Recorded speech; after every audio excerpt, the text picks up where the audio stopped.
Okay, so we're in a bathroom scenario, but we've got a brand new walls behind us, trim, baseboards down here at the bottom, and just gonna go over our system of how we approach a project like this. So very first thing is we're gonna set up the room. Set up the room by moving items out. The vanity and other things are out of this space. We're gonna come in and we're gonna install drop cloths all over the space to cover up the floors and making sure that paint splatters or anything like that doesn't get damaged, and it just kind of safeguards us. We're going to go through a couple things here. One is the prep of the project, what we need to do, such as caulking, filling nail holes, those kind of things. The next step would be sanding, kind of getting the walls and everything ready. And then finally, what we need to do to begin the painting process. So pretty quick, we'll focus on this wall, and we'll go from there and see how things go. All right, so now we're gonna get into this prepping process. The first step is really kind of recognize what we're dealing with. So if we look over here at our wall, we've got some new trim that was here. Down here at the bottom, we've got some baseboards. Each one of these are gonna have a transition point where there's gonna be a different color. If these were stained, we would either do a clear caulk or leave them, but because they are going to get painted, both of these, they do need to get caulked in. So the kind of caulking we like to use is more of a premium product. This is Shermax. It's from our local Sherwin-Williams store, but to get everything up and going, we're going to load our caulking gun. Make sure you're cutting a nice 45-degree angle on those areas. We'll get this locked and loaded. We'll waste that first little bit at the top. I'll get that here in a second. All right, so we're just gonna come in and we're gonna caulk all these spaces. That way, when we are painting these spaces, there's no cracks or anything that is shown. It also just makes the overall painting project look 100%, right?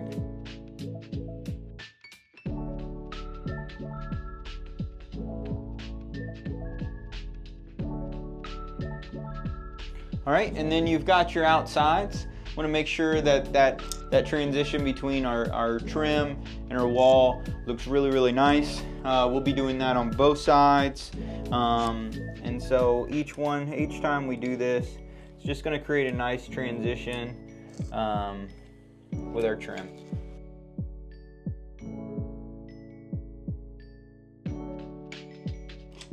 So there's a little bit of a gap over here, but it's okay.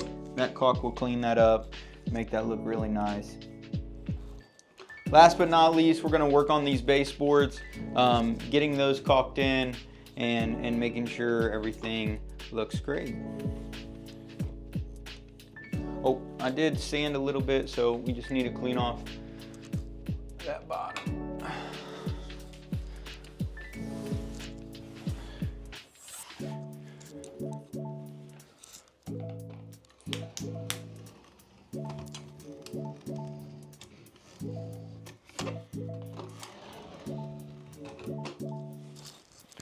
Alrighty, so everything's caulked in. We'll clean this up. Gonna run our finger through here and just making sure each one of these is really nice and smooth, so that when we get to painting, everything looks really good. It's uniform. The trick to here is don't overdo on the caulking. Every time you do that, you're gonna have a lot of excess. Just the right amount will allow for each of these areas to look really, really nice and transition well. So when you're finished, you shouldn't really have a whole lot on your finger. And the other thing is learning how much pressure you should apply when finishing. So just gonna run through here, getting all these nice and cleaned up.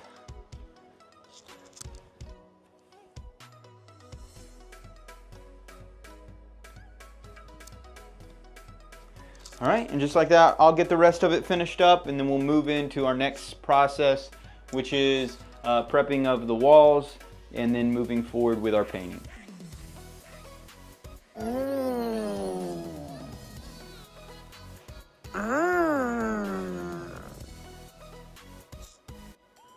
All right, so we're gonna move into our painting phase. So a couple things that we need to make sure we're having is these are little mini rollers, or we call them whizzies. A nice paintbrush. This is a Purdy nylon glide. Tons of different options out there, but just want to get a nice paintbrush. I always like an angle cut brush. Need a paint pail, and today just get a little rack in there. That way you can roll. Kind of plan how you're painting, right? So we're just going to focus on this singular wall. I know I got a couple cut-ins over here, some cut-ins at the bottom, coming to this flat wall over here. We got a cut-in here, so I really don't have a whole lot of space. So I'm just going to run just a single mini whizzy here. If we look over here, we got a lot larger wall, so we'll run you know, a larger 9-inch, and if you're doing a large area, you want to kind of get into that 18-inch area. But we're going to look through here. I am going to paint in the baseboards. So I traditionally, if we do not paint those, we will tape those off so that we have a nice clean cut, and we don't have to worry about painting over those. But what I'm going to do is we're going to cut in the space. I'll back roll with the mini whizzy, and we'll get this wall painted here in a jiffy. So today we're running the Emerald Designer, Emerald Designer eggshell. It's a beautiful, beautiful product.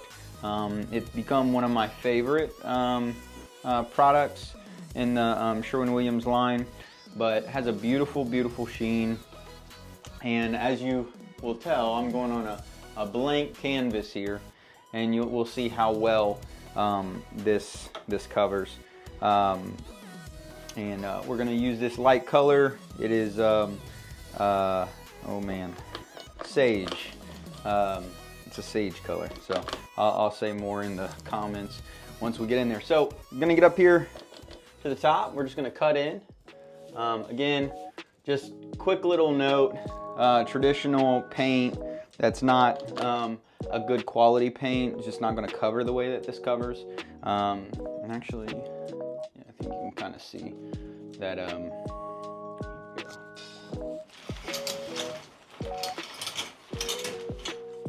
me give you a little better view. All right, so we're going to cut in this top here. Again, if you're not familiar with your paintbrush or the cut-in process, run some tape in those areas, and then up at the top we're just going to run a nice clean cut all the way across. This is a 2.5-inch brush, but I generally will like anything from a 2.5 up to a 3, and depending on your brush, this nylon really doesn't hold as much as some of the other brushes out there, and because of that, you're not going to be able to cut as long. Some of these brushes, they'll hold so much paint that you could cut this whole line in one swoop. But this is a really soft brush, and so generally the softer the brush is, we're not getting a whole lot of cut-ins or length of our cut-ins. Again, just getting a cut-in at the top there. And then the way that this works, generally I'll cut in a length just like this. I'll get my roller nice and loaded, and then I'm just gonna back roll this. What this does is I can get really close up to my edge up here where the transition is, and because of that I'll get a really, really, really tight roll, and so there's not some inconsistencies where you see a lot of brush marks and a lot of roll marks. It's mostly the nap of the roller, and that nap generally gives the best finish across the board. And honestly, that's some really, really good coverage for a single coat. I'm up at the top. I'm not gonna go all the way down. Can I reach? Nope, can't reach. So I'm gonna see where my stopping points are. Come up here to this top edge. I'm gonna cut this in as a nice, beautiful, kind of exposed beam here. So you wanna be careful. And this is an older home, so the walls are pretty good. But occasionally on these rough walls or areas that have had a lot of damage over the time, it's best to cut in two ways. You want to cut down and then cut up. That way you get all those little crevices and you get really good coverage all the way through. Again, really nice color. And then I'm just gonna drop down off this stool. We're gonna continue that cut in all the way down the wall.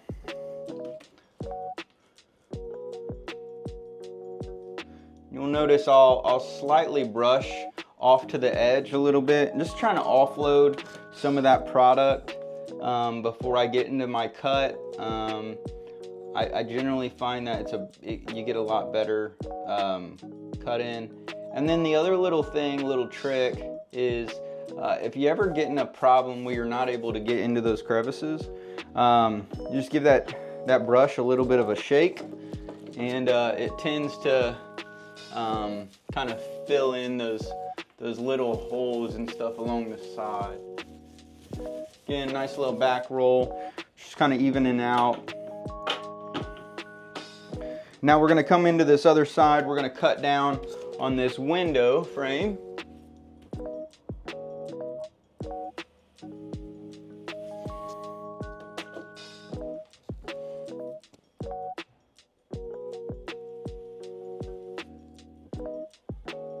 And again, if you struggle with cut-ins, it's no big deal. Just grab some tape, put it down on the edge, and be a nice, easy cut-in for you.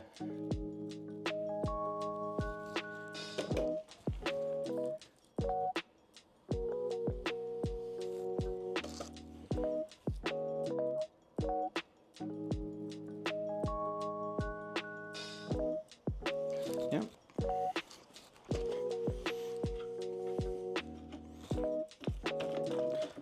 And again, we're not dealing with a whole lot of space, so we're just gonna simply roll this out with our Wizzy.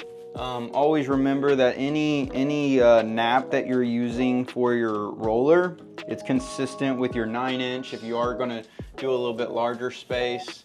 And that way you don't have different texturing on your walls. But again, here we are. Nice big long all the way up and down. We're gonna make sure that we have a nice even layout of our product. All right, now we're gonna come down here to the bottom. And then the biggest thing to remember is that when you're painting, you're dealing with a couple things, right? I always say that your upper cut-in is the easiest cut-in that you have. One, because you're dealing with gravity. Gravity is going to pull that product down. It's a lot easier to get that product straight and consistent up at the top of the cut-in. It's the bottom that if you're not using any tape or anything, you got to be very careful on how you're cutting in because that paint is going to want to fall. So move some of this stuff out of the way. So again, when we're cutting in here, we want to work against gravity. So we want to offload some product before we get into it. So I want to offload at the top. Move my bucket out of the way. Offload at the top, grab my little spot, and then I'm just going to run my cut all the way over. It's pretty good. Grab it again. And then with those points, right, with an angle brush, you can really get into those corners. So I'm just going to slowly work my brush into the corner and bring it up. Slowly working in the corner and bring it up. Come back. I do like coming back both directions for that cut in at the bottom. So as we continue to cut down here, and make sure that we're offloading. Oops, so you can see that. I'm offloading, finding my line, and cutting that in, right? Nice, clean line. And again, if you don't get this right at the first time, it's okay. Just a little practice over time makes all the difference.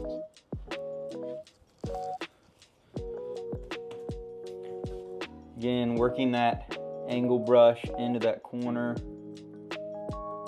real faint, and then pulling that up to again make a nice straight line. Working it in and around, corners, here at the bottom.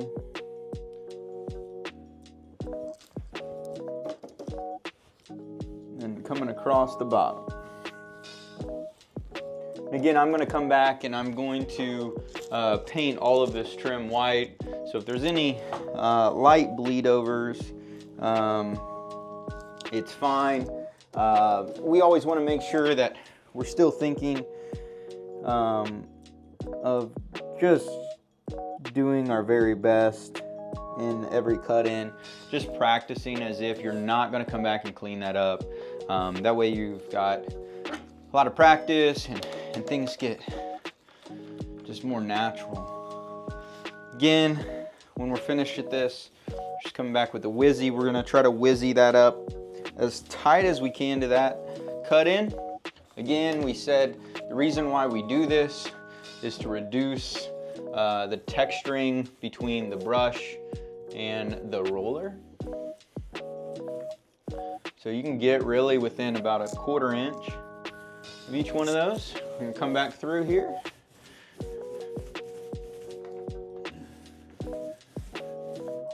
I am gonna put a second coat on here. A lot of homeowners would be okay with probably this coat. And I mean, you can, it's fine. The one thing that I like to explain to our clients here at Turner Painting is that the second coat is one for color retention, and second one, it's for the sheen. We noticed that sheen really comes out on that second coat. So a lot of these paints that say, you know, one coat's enough, one coat's all you need. What we're finding is, sure, it'll cover, like as you see here, right? It's great coverage, looks really good on the wall, but you're gonna miss out on some of that sheen. And you know, if you're going flat, not a big deal. But if you're going eggshell, like we're going in this bathroom, you need to really make sure that you're getting what you want out of it.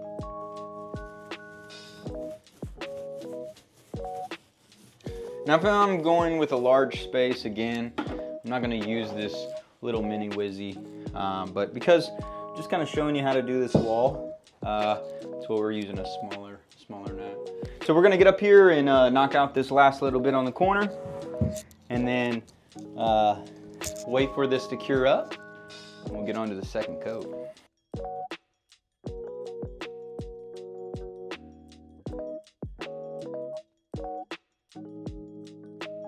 Now we're in a corner here. The one thing I love about using a mini roller is it is finished on the end, so I don't have to cut in those corners, those tedious corners.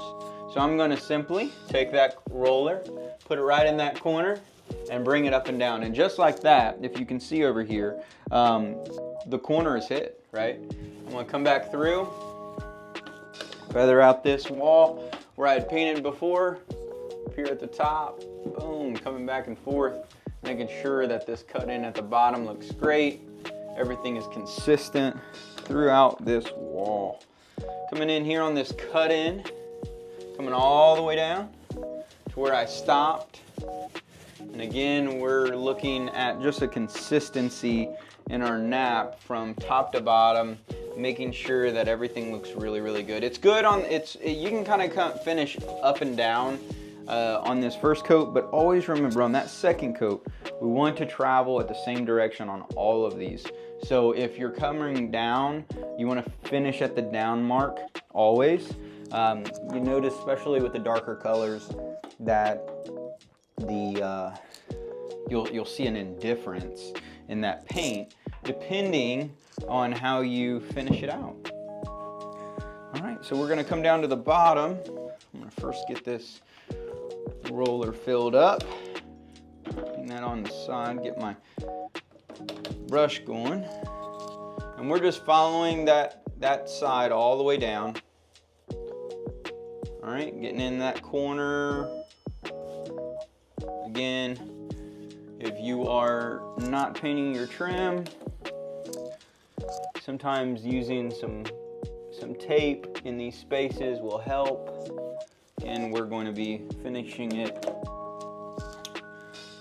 the white, and I'm gonna wrap up this bottom. Here we go.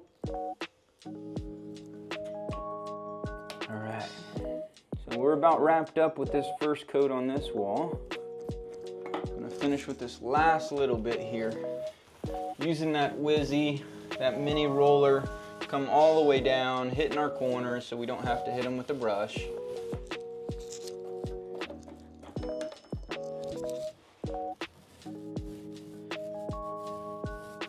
Just try to use a long direction on these sides so that everything is nice and consistent. All right. And so that's how we're going to cut in these walls. We're going to prep them with we'll prep the drywall first. We're going to come in and caulk all of our trim, make sure we have nice and even consistency, and so that we can have a nice clean transition. And we're going to cut in and back roll it. So that's the first coat. We'll let this cure out for about an hour, hour and a half, and then we'll come back for the second coat. 2 hours later. All right, so we're sitting in here in the bathroom. We've given it some time to cure out and dry. And again, when you're using a really nice product, it's gonna cover really well, it's gonna look really good. And honestly, for most, they might even finish there. Even noticing it's got a good coverage, pretty consistent throughout. But we just like to do the one over and just make sure that that sheen's gonna really pop, and that second coat kind of brings some durability with that product. Something I didn't mention at the very beginning is every layer of product is going to increase that durability. And so if we want it to last for a long time, until the next time a color change comes to this space, we want to make sure that we put those 2 coats. So let's get at it. Let's get the second coat going and get this wall knocked out. Again, first, just like the first coat, we're going to start top to bottom. Usually how we always focus. So if you are painting a space like this, you're going to hit the ceiling first, hit the walls second, and then hit the trim doors last. So we're going to start up top. Notice that your second coat's going to go a lot further than your first coat. We generally get about 350 to 400 square foot of coverage per gallon. So here we go, up top. Your first cut, you should have got a really good first line. That second one, as you come through, is really just kind of clean that up. Any kind of waves or anything like that, this will bridge that little section. And you'll notice from that first cut to this second cut, look how far my brush has gone. So about 3 times as long. So you're going to see that second really goes a long way. And again, this is where you're going to get that final finish, right? That final finish on your walls. So it's really important to just think about what you're doing, right? You want to make sure that your final cut gets you all the way cleaned up, and you don't want any runs or ridges or anything on that. So you want to just make sure everything is how you want it when it finishes. Again, working around here, coming down. It's interesting as you're going through here, you know, paint likes to stick to paint. And so where you have previously painted it's going to be attracted. It's going to want to stick to itself a little bit better. And so I think that's why it tends to go a little bit quicker.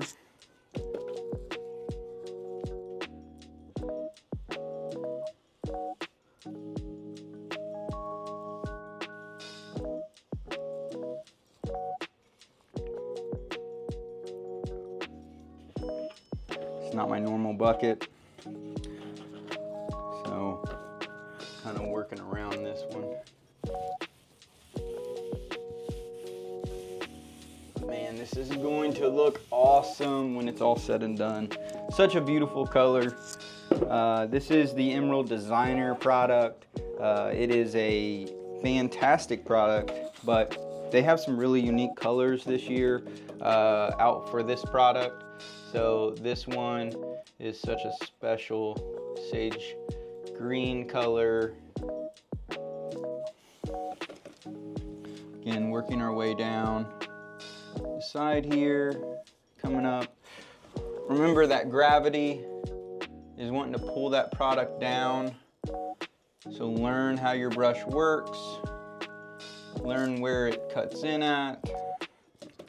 Coming down to that corner, making sure that angle brush is working for you. And then let's get the side of this door or this window. Starting here, just gonna draw it down. Again, here in this space, we are going to finish out this trim. It's not gonna stay wood. It's gonna get painted white. These are poplar pieces of trim. Let's move this guy out of the way. And come down here, hit some of this bottom, and then we're gonna roll out that wall.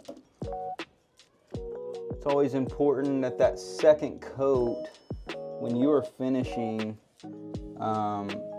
you want it to be really, really consistent all the way through. So I try to get all those cut-ins in those spaces completed before I roll that out. So here we go. It's all cut in. Let's get this rolled out and make this wall look 100%.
All right, we're up to our final top. As you can tell, the other walls have been painted in this space. Coming to that corner, working our way out. Going up to that other part. It's always nice to keep a wet edge. A lot of times people will fight a few things. One of those is called haloing. Haloing is when you get this dark edge up and around the top corner or a top edge, and that's from letting the previous coat or that current coat dry before you roll that out. Right. So again, that Wizzy or that mini roller, it's got that rounded edge, so we're able to hit those corners. We're going to come down and hit that corner, run that all the way down, bring it up to the top, clean off that cut, make this nice and consistent all the way across the top. This is going to be looking beautiful, this bathroom. Second coat goes a long way again, coming all the way down with a single roll. Beautiful finish all the way through. Let's Let's get this last little bit on the bottom, and we'll call this job well done. I'll throw some afters of what everything's gonna look like with the trim painted. That way you get a nice visual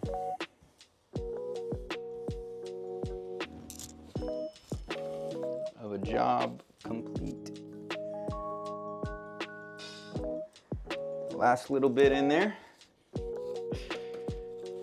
Putting around, hitting those sides, that underneath. It's looking great. Oh man, this is some good product. Been painting professionally for about going on our 9th year, and used all kinds of products, and man, this is just absolutely fantastic. Coverage is really good. The sheen, it looks amazing. Nice heavy product. All right, hey, so there we go. Couple hours, you can get a whole bathroom done with a nice prep and the process is, as long as you stay committed to it, your bathroom will, look something like this. So what we want to do is once you get everything wrapped up, we're going to clean up everything, make sure there was no drips or anything like that on the space.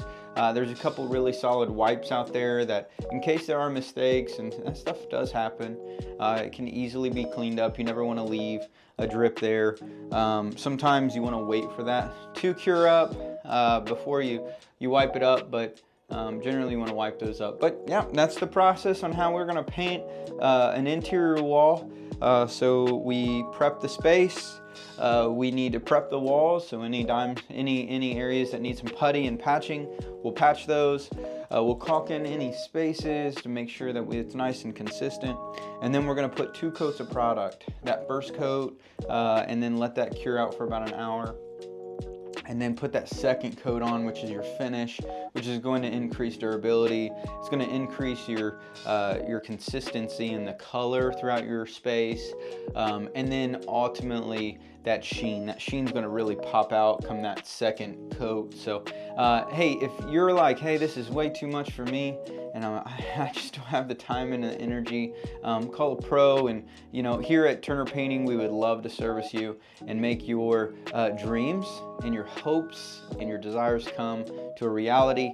And we always love doing this, and this is our passion in life. Well, hey, Justin Turner checking out, and what we say here at Turner Painting, where we do all things for his glory.